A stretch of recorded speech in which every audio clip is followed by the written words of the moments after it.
Hello, I'm Ollie and this is Criminology, where I talk about crime, pulp, horror, that kind of thing. Today I'm setting myself a new reading challenge and you're very welcome to join in.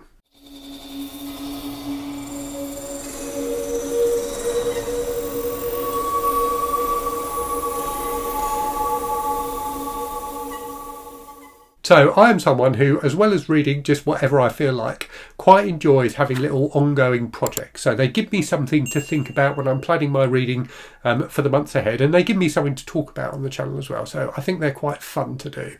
I've just finished the Disturbing Books project that I was doing, where I was reading disturbing books that have been recommended to me by viewers. So I thought I would try another project, and the one I'm going to do is this one, My Novel Life. So this was created by an author called Mark Hodder. I saw it on his Instagram account. So Mark is the author of this book, The Strange Affair of Spring Hill Jack, as well as a bunch of other things. He's recently sent me his latest book to read, so I'm looking forward to reading that soon. So I'll leave a link to Mark's Instagram account in the description for the video, where you can see how he's getting on with the challenge. But the concept is really simple. You read a novel for every year that you've been alive in chronological order. So for me, that would mean starting in 1973 and reading a book for that was published in every year since then. So the rules are really simple. It has to be novels. You can't read non-fiction or short stories. You have to do them in chronological order, and you can't repeat an author. So once you've read a book by a particular author, you can't read another book by them. But you can take as long as you like to do it. So you don't need to do them one after the other. You can read other things in between, which makes it a little bit easier. So I've been thinking about it. I've got the first few books that I'm going to be reading for it. I've got like the 70s mapped out basically. And I will keep reporting back on it probably every decade, if that makes sense. And I think I'm going to try and read at least one book a month, but maybe more than that. We'll see how I get on. And as I said at the start, you are very, very welcome to join in and have a go at this as well. I think it feels like quite a fun challenge. And I like the idea of reading challenges that encourage you to look back at the history of fiction. I'm, as you'll know if you watch the channel, I'm really interested in popular fiction and its impact on society and how it's kind of morphed over the years. So doing a project like this where I'm reading, books sequentially seems like quite an interesting way to explore that a bit more. So anyway, the first few books I've got, there are a couple of years where I've got more than one option. So the first book, I'm going to read them from 1973, the year of my birth, is Black Girl Lost by Donald Goines. So Donald Goines, a really interesting Black American author, was the most popular Black American author for a while, like during his life. He died tragically very young in violent circumstances. But the books I've read by him, I've really, really enjoyed. So quite gritty, dark crime fiction. So yeah, Black Girl Lost by him will be the first book I read. The second book will be Jack Carter's Law from 1974 by Ted Lewis. So this is the sequel to Jack Returns Home, which is the novel that was later filmed as Get Carter with Michael Caine. Really, really enjoyed that book. I thought it was absolutely fantastic and had been meaning to go back and read the second book for a while. So looking forward to giving that one a try. Next up, we have a book that is also on my 10 long books I need to read at some point list. There's another one of those on this list as well. So this is a book I've tried to read like 2 or 3 times, I think, actually probably more than that. It's probably 3 or 4 times over the last 30 years or so. So I had a huge paperback copy of it for many years and tried to read it and just I don't know why, I just couldn't get into it.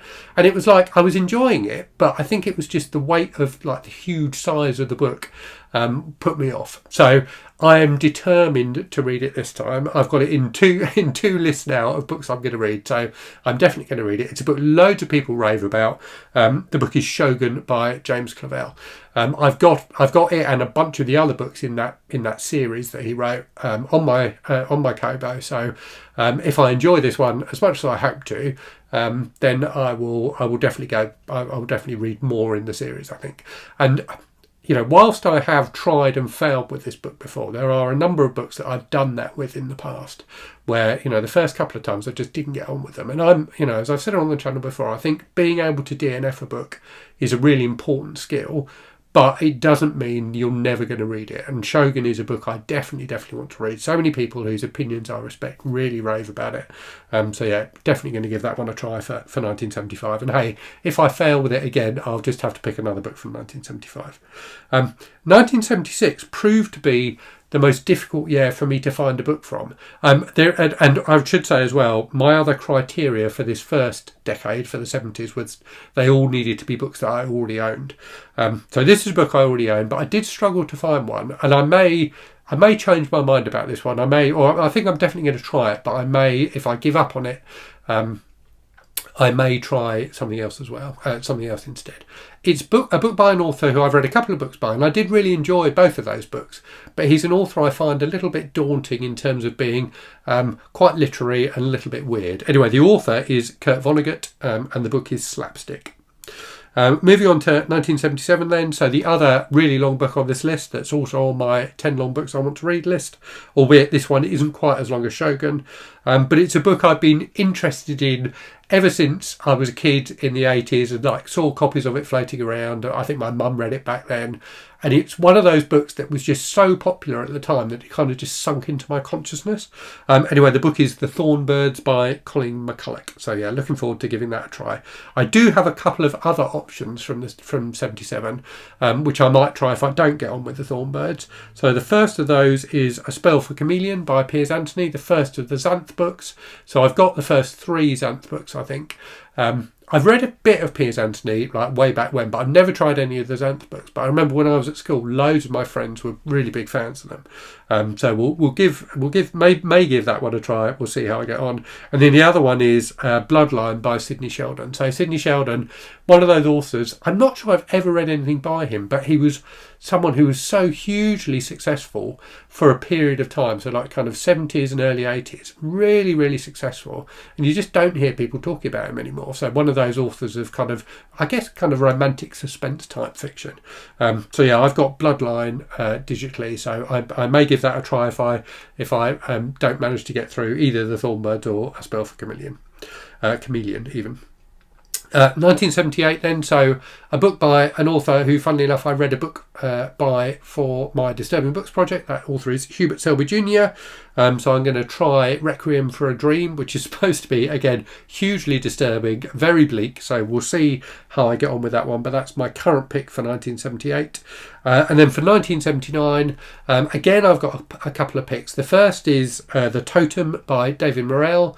So best known as the creator of the character Rambo. So Morrell wrote the novel First Blood that the first Rambo movie was based on. I've read a few things by him. I think he's a really good author of suspense fiction, really gripping, tense stuff. This is a book with a bit of horror in it as well, The Totem. So yeah, we'll see. That's my first pick for 1979. If I don't get on with that, I've also got Kindred by Octavia Butler.